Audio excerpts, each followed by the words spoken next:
they could look at you. Wait, you've got a Jordan Playboy. It's not just an ordinary Jordan. Come on. It's in the garage. I'll show you. I don't say it's in running condition, far from it. But it's a Jordan and a Playboy, and I've had it since I was 20 years old. Beautiful. Oh, Lord, that's a beautiful automobile. Yes, it is. It surely is, and I'm glad you think so. You know, not many young people would appreciate it. You know, this is an old ad, one of the famous ads for the Jordan Playboy. And the headline reads, "Somewhere west of Laramie." Goes on to speak of this brawny, graceful thing that revels with the wandering wind and roars like a Caproni biplane. Say, listen, Frank. Do you think you could get this thing running? Oh, for sure. I restored mine completely. Well, then, I want you to have it. It's all yours. Oh, no, I can't. It's priceless. No. Now, listen to me. If you can get this car running and looking good again, all I want is the joy of driving it just one more time.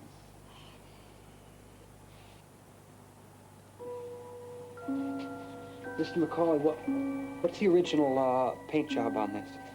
Well, it used to be a beautiful forest green.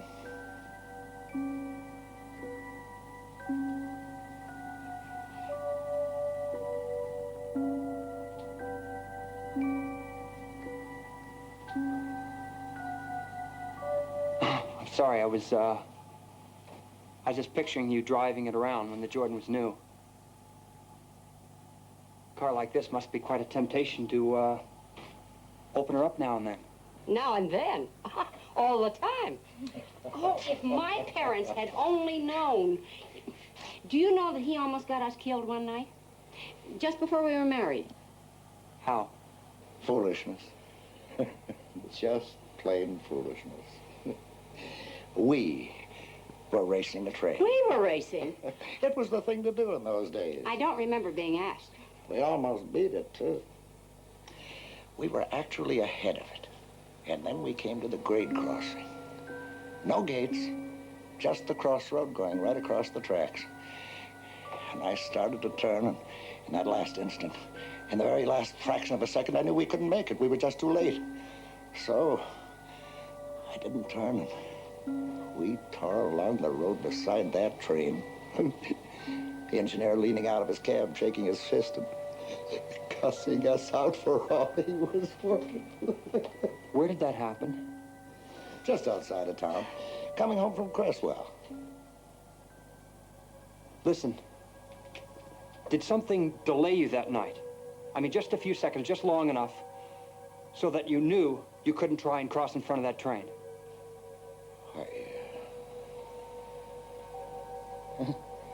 I don't know.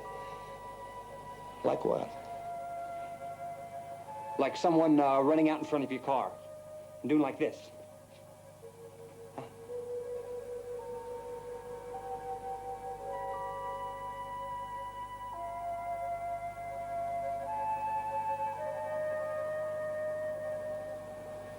No, Frank, I'm afraid not. Why? Oh, I don't know. I just kind of figured that's the way it happened. Not important. You know, I don't even remember why we were in Cresswell that night.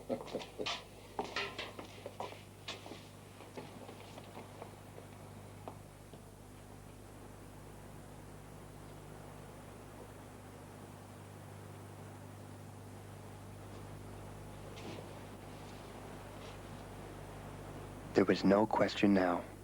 The license plates were identical. These are the Jordan's old plates? Yeah. The first ones that she ever had. If you had been killed that night, Helen wouldn't be here. Frank, we gotta get going. Huh? We've gotta get going. We're late. Oh, okay. I'll get her running for you, Mr. McCauley. Fix her up just the way she was. Give her a second chance, eh? Or a third.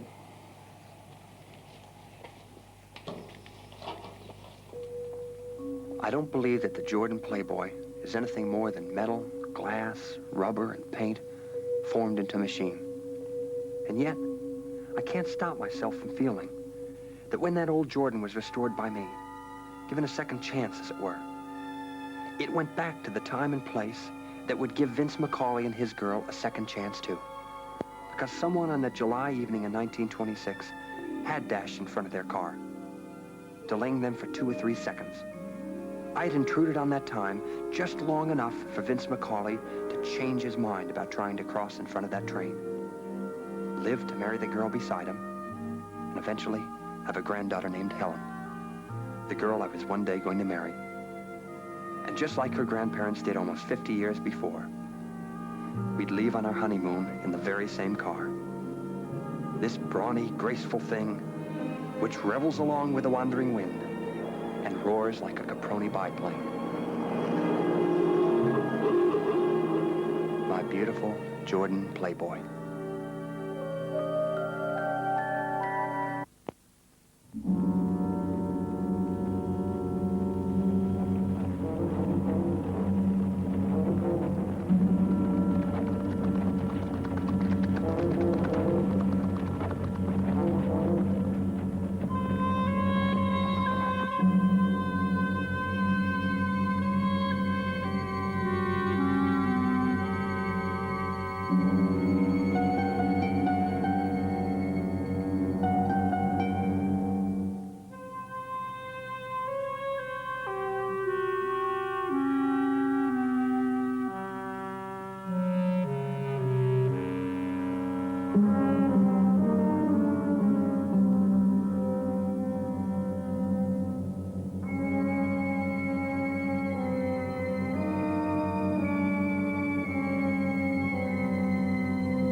It's all right.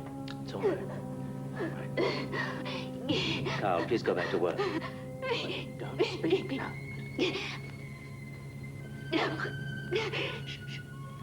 It is. It's just a little. My throat. It's nothing. No, God. No. Peter. Listen to me. I'm going to die. Listen. I'm We going will not to give way to die. superstitions. I'm going to Listen die. to me. Alexis!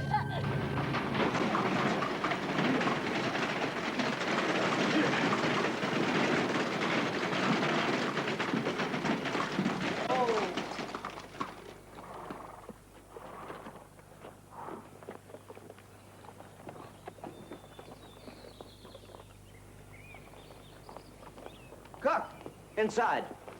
You, on your way.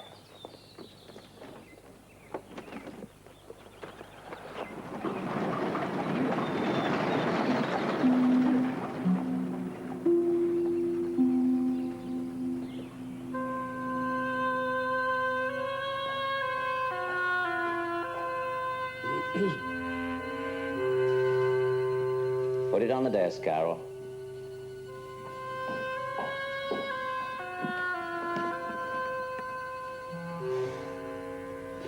It will do its work, Dr. Guria. For my wife, yes. Sir? It will reassure her. That is all I can expect of it. Sir? You do not believe that it will stop? I do not believe there's anything to stop, apart from a venomous insect or a rodent. Sir, we searched Madame's room. That will be all, Carol. Yes, sir. Sir, Marie and Cook wish to be discharged. I've dissuaded them for now, but I don't know how long it will last.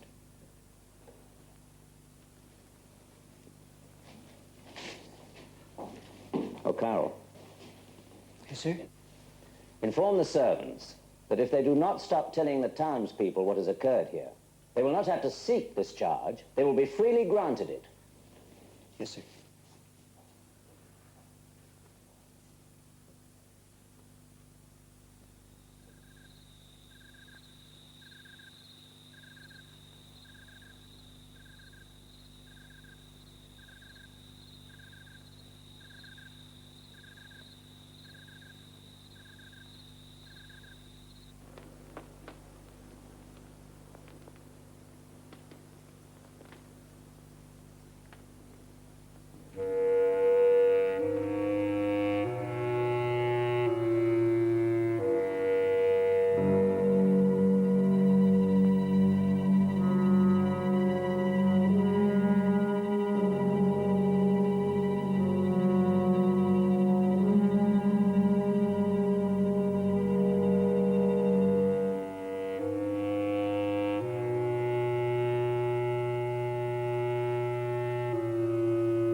Ma'am?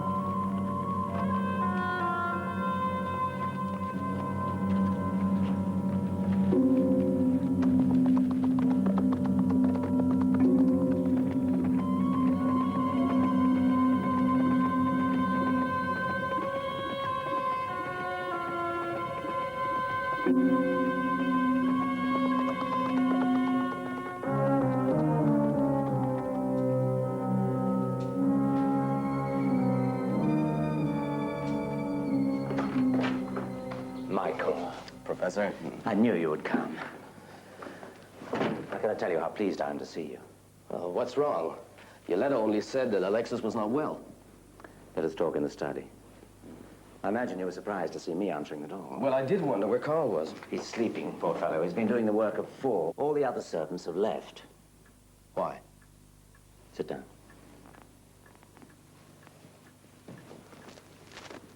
Did you notice how empty the streets were? Yes, I did. Where are all the people?